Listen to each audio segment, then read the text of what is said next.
Amados irmãos, vamos agora ler a palavra de Deus. O nosso texto hoje é Romanos 12, verso 3 ao 16, mas eu quero primeiro fazer uma leitura em Coríntios, 1 Coríntios. É um texto semelhante ao que vamos ler. Então, 1 Coríntios capítulo 12, vamos ler do versículo 12 ao 31, e depois vamos para o texto de Romanos. Vamos fazer essas duas leituras. Primeiramente, Coríntios, capítulo 12, verso 12 ao 31. Diz assim: porque assim como o corpo é um e tem muitos membros, e todos os membros, sendo muitos, constituem um só corpo. Assim também, com respeito a Cristo. Pois em um só Espírito, todos nós fomos batizados em um corpo, que judeus, que gregos, que escravos, que livres. E a todos nós foi dado a beber de um só Espírito. Porque também o corpo não é um só membro, mas muitos. Se disser o pé, porque não sou mão, não sou do corpo, nem por isso deixa de ser do corpo. Se o ouvido disser, porque não sou ouvido, não sou do corpo, nem por isso deixa de ser. Se todo o corpo fosse olho, onde estaria o ouvido? Se todo fosse ouvido, onde o olfato? Mas Deus dispôs os membros, colocando cada um deles no corpo, como lhe aprouve. Se todos, porém, fossem um só membro, onde estaria o corpo? O certo é que há muitos membros, mas um só corpo. Não podem os olhos dizer à mão: não precisamos de ti, nem ainda a cabeça aos pés: não precisamos de vós. Pelo contrário, os membros do corpo, que parecem ser mais fracos, são necessários. E os que nos parecem menos dignos no corpo, a este damos maior honra. Também os que em nós não são decorosos, vestimos de especial honra. Mas os nossos membros nobres não têm necessidade disso. Contudo, Deus coordenou o corpo, concedendo muito mais honra àquilo que menos tinha, para que não haja divisão no corpo. Pelo contrário, cooperem os membros com igual cuidado em favor uns dos outros. De maneira que, se um membro sofre, todos sofrem com ele. E se um deles é honrado, com ele todos se regozijam. Ora, vós sois corpo de Cristo, e individualmente membros desse corpo. A uns estabeleceu Deus na igreja, primeiramente apóstolo, em segundo lugar profetas, em terceiro lugar mestres, depois operadores de milagres, depois dons de cura, socorro, governo, variedade de línguas. Porventura, são todos apóstolos? Ou todos profetas? São todos mestres? Ou operadores de milagres? Têm todos dons de cura? Falam todos em outras línguas? Interpretam-nas todos? Entretanto, procurai com zelo os melhores dons. Agora vamos para Romanos, volte um pouco, Romanos capítulo 12 também, e vamos ler a partir do versículo 3 até o verso 16. Romanos 12, versículo 3 ao 16. Porque pela graça que me foi dada, digo a cada um dentre vós, que não pense de si mesmo além do que convém.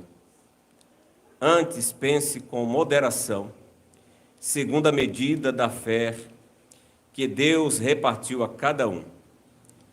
Porque assim como num só corpo temos muitos membros, mas nem todos os membros têm a mesma função, assim também nós, conquanto muitos somos um só corpo em Cristo e membros uns dos outros, tendo, porém, diferentes dons, segundo a graça que nos foi dada.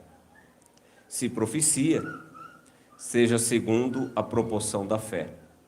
Se ministério, dediquemo-nos ao ministério. E o que ensina, esmere-se no fazê-lo. O que exorta, faça com dedicação. O que contribui, com liberalidade.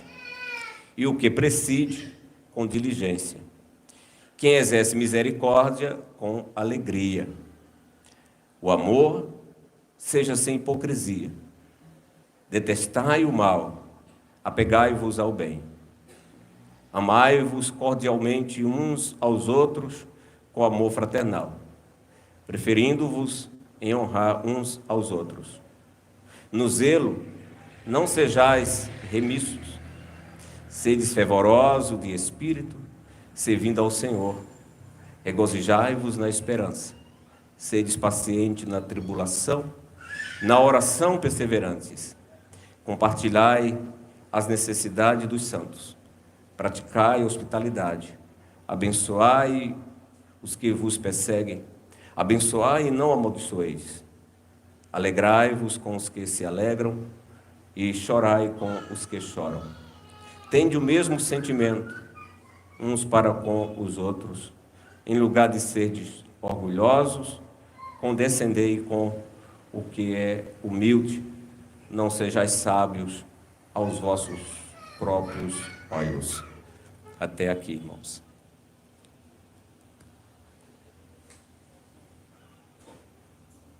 Amados irmãos em Cristo Jesus, hoje nós vamos ouvir um pouco mais sobre o nosso relacionamento com nós mesmos, ou como devemos nos relacionar com nós mesmos e com os demais irmãos da comunidade da fé. Essa série de pregação ainda tem a ver com aquela série que eu falei sobre a boa ordem da igreja. O Salmo 133 diz que é bom, que é agradável viverem unidos, irmãos. Isso é prazeroso aos olhos do Senhor. Porém, irmãos, devemos ter consciência de que esta comunhão que é boa, que é agradável aos olhos do Senhor, muitas vezes tem sido atacada, principalmente pelo orgulho e pelo individualismo. Eu sempre falo sobre esses dois sentimentos maléficos e que muitas vezes eles estão muito presentes e enraizados no coração do cristão. Esse sentimento predomina no mundo atual, orgulho e individualismo. O individualismo tem sido muito forte. E isso tem sido uma grande arma do inimigo contra a igreja. Na leitura que fizemos, Paulo realmente ele descreve o relacionamento de uns para com os outros. E ele compara o relacionamento como membros de um corpo. Vimos isso, né, de uma forma mais clara na leitura que fizemos em Coríntios, no capítulo 12. Nossa primeira leitura, onde ali ele fala realmente sobre a cooperação do corpo. E ele compara o relacionamento da igreja como um corpo que está ajustado, trabalhando harmonicamente. Ele também fala sobre essa questão lá em Efésios, capítulo 4, versos 7 a 16. Você pode ler em outro momento. Então, voltando ao nosso texto aqui, a ideia central, aqui em Romanos 12, é que cada cristão é uma parte viva do corpo de Cristo. Cada cristão é importante para o desenvolvimento da igreja. Cada um tem função especial a exercer na igreja. Isso é importante para o entendimento de toda a congregação. Não é uma parte da igreja que é importante. Todos os membros da igreja são importantes e todos os membros da igreja têm função especial a exercer. Cada cristão na igreja tem dom, ou dons.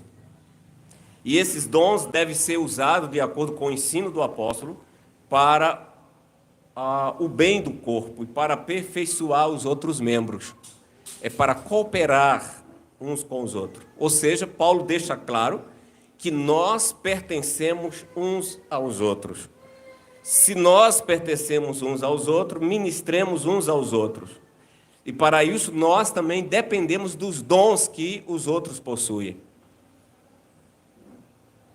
Então, irmãos, para compreender bem essa questão que Paulo está aqui falando, devemos observar já o início do capítulo. No início desse capítulo 12, Paulo fala sobre oferecer o corpo como um sacrifício vivo, um sacrifício santo, um sacrifício agradável a Deus. Aí ele diz, pois esse é o vosso culto racional. E o versículo 2, ele diz, para não sermos conforme os padrões deste mundo, então veja, orgulho, individualismo, mas devemos ser transformados por Deus. O sentido ali do texto é exatamente isso, para sermos transformados por Deus pela renovação da mente, para que experimentemos qual é a boa, qual é a agradável e qual é a perfeita vontade de Deus. Então, qual é a boa, perfeita, vontade de Deus? É que os irmãos vivam em união, em cooperação uns com os outros.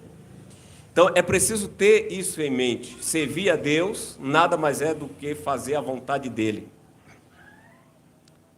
E a vontade de Deus é que edifiquemos uns aos outros e abençoemos uns aos outros. Porém, fazer a vontade de Deus vai além dos simples hábitos, irmãos, de vir ao culto no domingo. Vai além do simples ato de cantar salmos, hinos, de ouvir a pregação. O culto racional que Paulo fala, ou o culto espiritual que prestamos a Deus, ele se dá pela consagração do nosso corpo. Não é um culto só prestado no prédio do templo. Não. Mas Paulo chama a igreja para prestar um culto diário a Deus. No cotidiano. O entendimento desse versículo é esse, no cotidiano. Ou seja, nós somos chamados a prestar um culto diário a Deus no lar, no local de trabalho, para os que estudam na faculdade, na escola. Ou seja, somos chamados a prestar um culto no dia a dia. Com isso, irmãos, não estamos querendo dizer, ou eu não quero com isso dizer, que não seja importante ou que não seja bíblico o culto público. É bíblico e é importante. Não devemos cair na cilada desses desconectados por aí. Eu costumo chamar eles de desconectados, alguém os chama de desigrejados. Não podemos concordar com esse pensamento.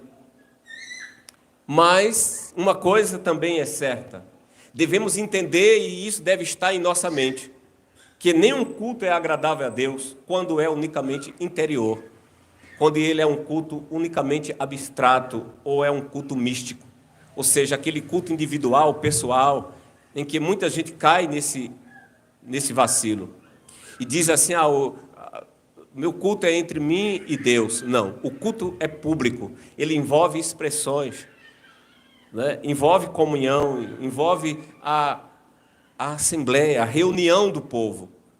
O culto não é algo místico, prestado isolado, escondido, dentro de um quarto.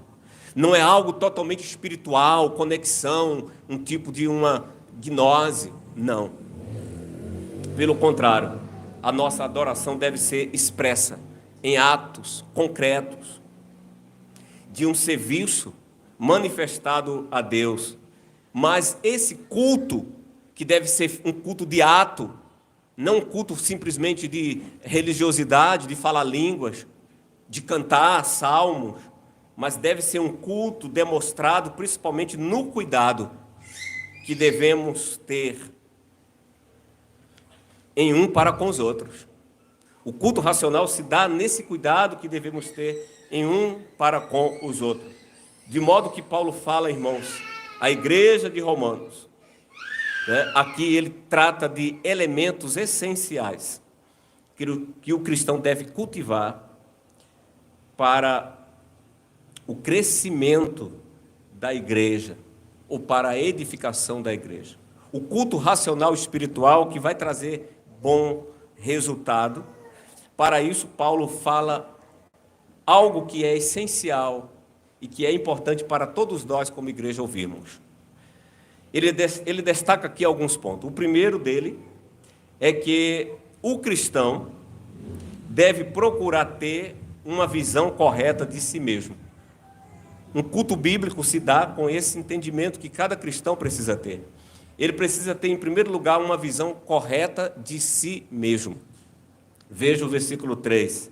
Porque pela graça que me foi dada, digo a cada um dentre vós, que não pensei de si mesmo, essa palavra, guarde essa palavra na sua mente, que não pense de si mesmo, além do que convém. Antes, pense com moderação, segundo a medida da fé que Deus repartiu com cada um. Costumo dizer isso. Não é errado um cristão reconhecer dons que Deus concedeu a ele. Não é errado isso. Como também não é errado um cristão reconhecer dom no outros irmãos. Porém, irmãos, o que é errado é pensar além de nós mesmos. Não podemos pensar acerca de nós mesmos além daquilo que convém. Isso é orgulho, isso é vaidade. Querer se achar melhor do que o que é, ou melhor do que os outros. Se julgar super importante, se julgar super dotado, se julgar super inteligente. Isso é orgulho, isso é vaidade. E é a primeira coisa que Paulo condena. Não pense além de si, além do que convém. E esse é, como eu disse, é um dos sentimentos que mais afeta e destrói a igreja, o sentimento de orgulho. Quando pessoas pensam de si mesmo além do que convém.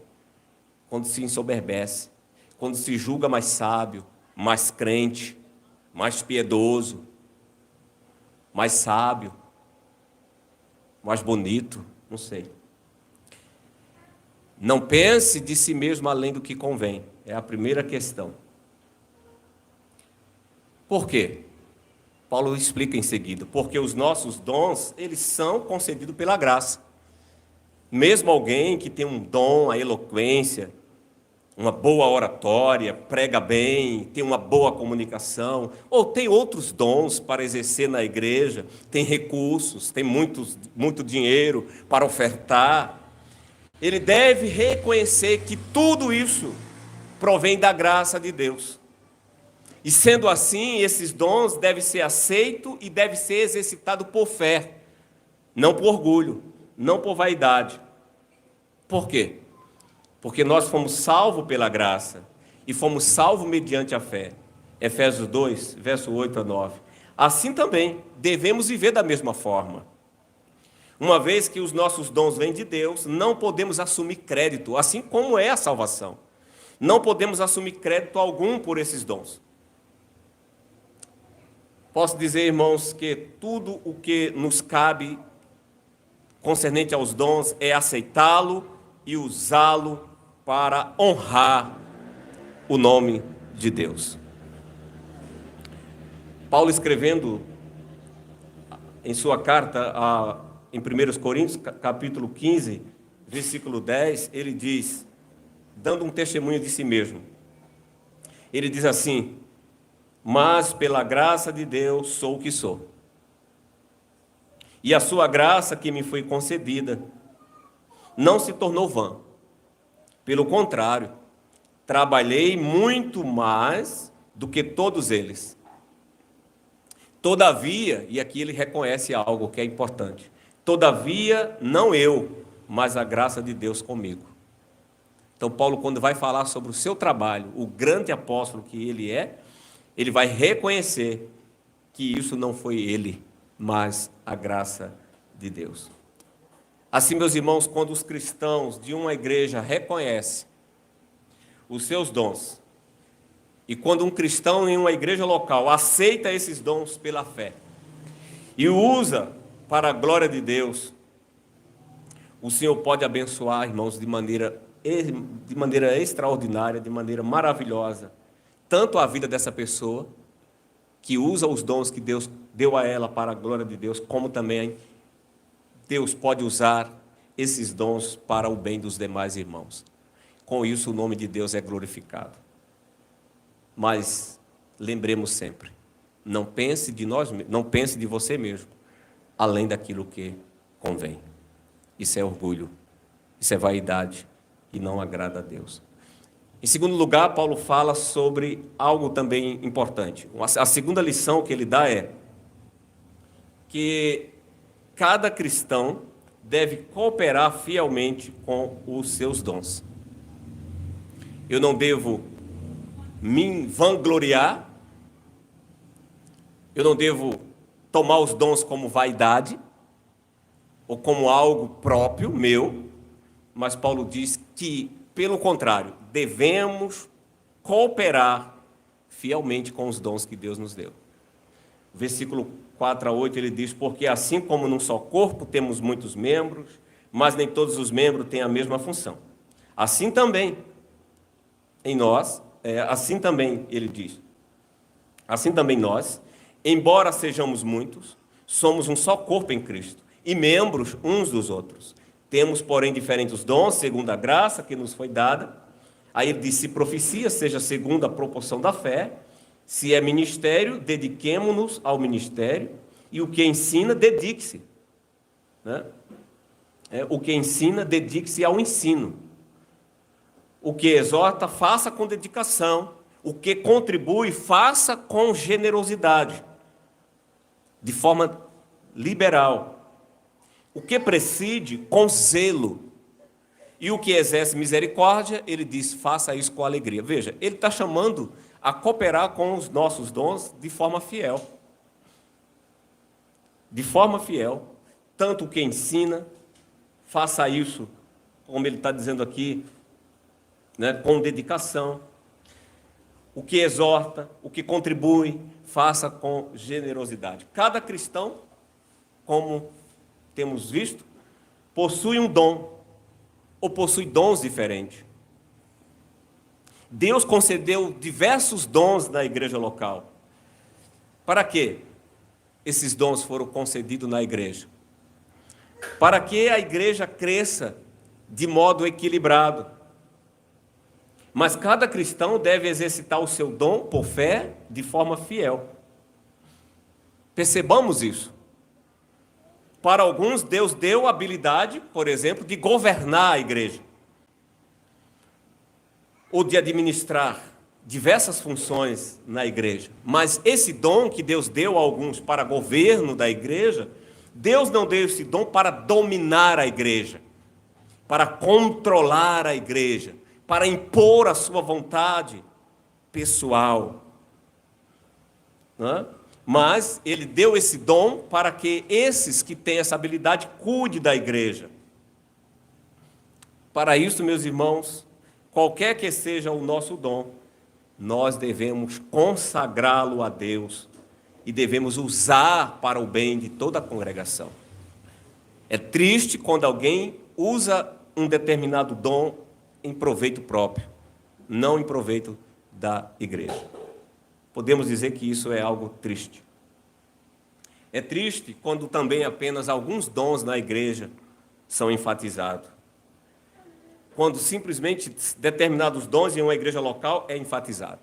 Isso também é lamentável. E isso pode acontecer. Pode suceder que em uma determinada igreja local, determinados dons são muito cobiçados Por exemplo, todo mundo, de repente, almeja ser presbítero, mas, de repente, alguém diz assim, não, ser diácono, eu não quero. Quero ser presbítero. Com esse pensamento, alguém está considerando determinado dom mais valioso.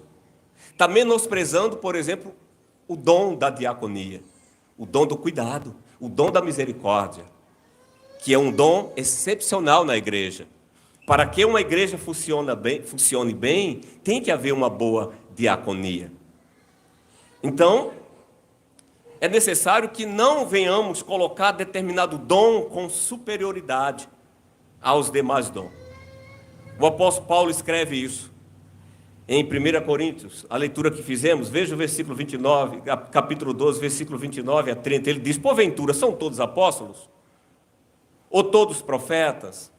São todos mestres? Ou operadores de milagres? Tem todos dons de cura? Falam todos em outras línguas? Interpretam-nas todas? A resposta, irmãos, para todas essas perguntas é não. As perguntas aqui são retóricas. A resposta é não. Assim, meus irmãos, quando o cristão subestima os outros dons e enfatiza seu próprio dom, quando ele está subestimando os demais dons na igreja e está enfatizando o seu próprio dom, ele nega o propósito para o qual os dons foram oferecidos, ou ele nega o propósito para o qual a variedade de dons foram dados na igreja. Que nada mais é, irmãos, para o benefício do corpo de Cristo. Paulo disse, se todos fossem profetas, não funcionaria bem a igreja. Se todos fossem apóstolos, não funcionaria bem a igreja. Se todos fossem presbíteros, não funcionava bem a igreja. Se todos fossem ministros da palavra, não ia funcionar bem a igreja. Nós devemos reconhecer que os dons espirituais são instrumentos que Deus concedeu e que esses dons espirituais devem ser usados para a edificação de todo o corpo. E aí Paulo faz essa comparação. Assim como o corpo tem vários membros. Um corpo tem vários membros, assim também Deus concedeu à igreja vários dons. Somos diferentes uns dos outros. Para quê? Para suprir a necessidade uns dos outros. Essa diferença de dons na igreja é para suprir a necessidade um dos outros. No verso 5, Paulo diz que somos membros uns dos outros. Se é para suprir a necessidade uns dos outros, é porque dependemos uns dos outros. A ponto que ele diz, somos membros uns dos outros. Percebe isso? O contexto aqui, o sentido aqui é que ao pertencer uns aos outros, dependemos uns dos outros e devemos cooperar uns com os outros. Não estamos competindo uns com os outros. A igreja não é um local para competir. Quem é o melhor? Quem é o mais sábio? Quem é o mais crente? Não. Nós não estamos competindo. Antes estamos servindo uns aos outros. Não devemos atacar uns aos outros, agredir uns aos outros. Antes devemos proteger uns aos outros. Paulo faz a analogia do corpo. Coríntios 12. Usando a analogia do corpo, nós precisamos das mãos para levar o alimento à boca. Nós precisamos dos olhos para ver o alimento. Precisamos do olfato para sentir o seu aroma. Precisamos dos dentes para mastigá-lo. Precisamos da garganta para engolir o alimento. Precisamos do estômago para processá-lo. Assim, todos os membros do corpo trabalham para a edificação do corpo e cooperam cuidadosamente em favor uns dos outros. Imagine suas mãos recusando levar o alimento à boca. Você ia ter que comer como um cão. Imagine seus dentes recusando mastigar, você não dando importância à sua garganta para engolir.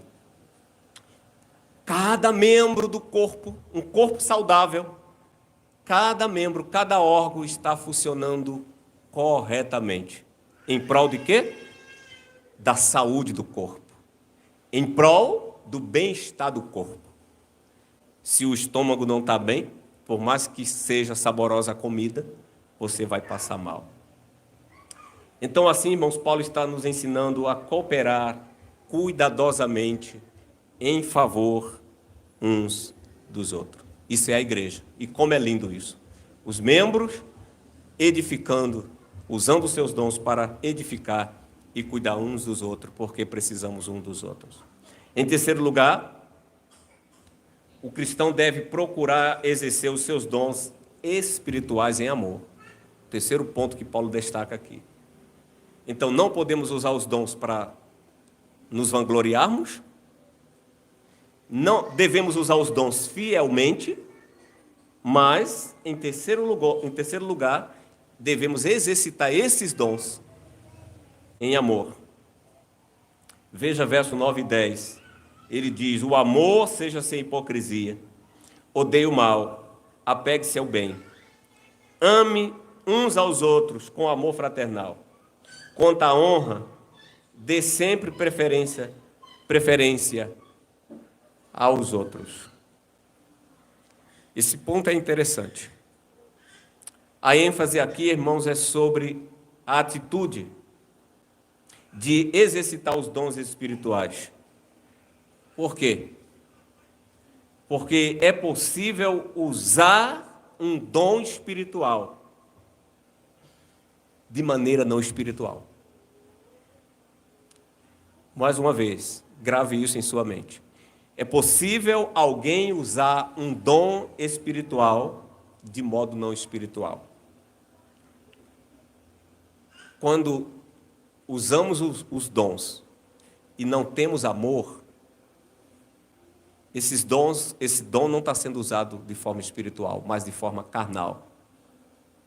Como eu disse, de repente para vanglória, para louvor próprio. Paulo deixa isso claro, em 1 Coríntios capítulo 13, verso 1 a 3. Ali ele diz: ainda que eu fale a língua dos anjos, ele está falando sobre espiritualidade, e ainda que eu fale a língua dos homens e dos anjos, se eu não tiver amor, serei como bronze que soa, ou como um símbolo que retine. Ainda que eu tenha o dom de profetizar, e conheça todos os mistérios e toda a ciência, ainda que eu tenha tamanha fé, a ponto de transportar montes, se eu não tiver amor, nada serei. Ainda que eu distribua todos os meus bens entre os pobres, e ainda que eu entregue o meu próprio corpo para ser queimado, se eu não tiver amor, isso de nada me adiantará. Nesse texto, irmãos, Paulo escrevendo aos Coríntios, Paulo mostra aqui que o amor funciona como o sistema circulatório do corpo. Paulo está aqui mais ou menos dizendo que o amor é como o coração que bombardeia sangue para todos os outros órgãos. Para que os demais órgãos ou para que os demais membros do corpo funcionem bem, o amor tem que estar ativo. O amor tem que estar ativo. Se o amor não estiver ativo, o corpo não vai funcionar de forma saudável nem harmoniosamente. É preciso ser um amor honesto, Paulo diz. Então não é qualquer amor. É preciso que seja um amor honesto, sem hipocrisia. Versículo 9, ele diz: o amor seja sem hipocrisia. Também deve ser um amor humilde, não orgulhoso. Versículo 10. E uma das frases que é bastante interessante aqui é essa frase, porque Paulo diz assim, olha, preferindo-vos em honrar uns aos outros. O amor tem esse ponto. Em honrar, preferindo-vos em honrar uns aos outros. Esse texto aqui, irmãos, que Paulo está usando nesse versículo, refere-se ao tratar os outros com mais importância do que a nós mesmos. É isso que às vezes dificulta a comunhão da igreja, ou até mesmo as pessoas que exercem dons na igreja. Tratar o próximo mais importante do que você. Eu não posso me relacionar com você bem se eu me julgo melhor do que você. Se eu olho para você sempre de cima, me achando mais importante. Posso usar a minha própria ilustração aqui. Eu sou ministro da palavra, prego aqui todo domingo. Mas eu não sou mais importante do que você. Eu não posso me relacionar com você me julgando melhor. E isso é o que dificulta às vezes na igreja. Os presbíteros, por exemplo, de uma igreja local, não são mais importantes do que o membro comum da igreja. Somos todos iguais.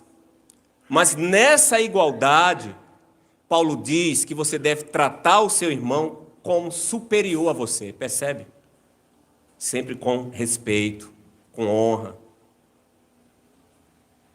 É isso, irmãos, que é importante para a comunhão da igreja. E eu posso dizer, é isso que é difícil às vezes colocar em prática. Tratar o nosso irmão como superior, nunca como inferior.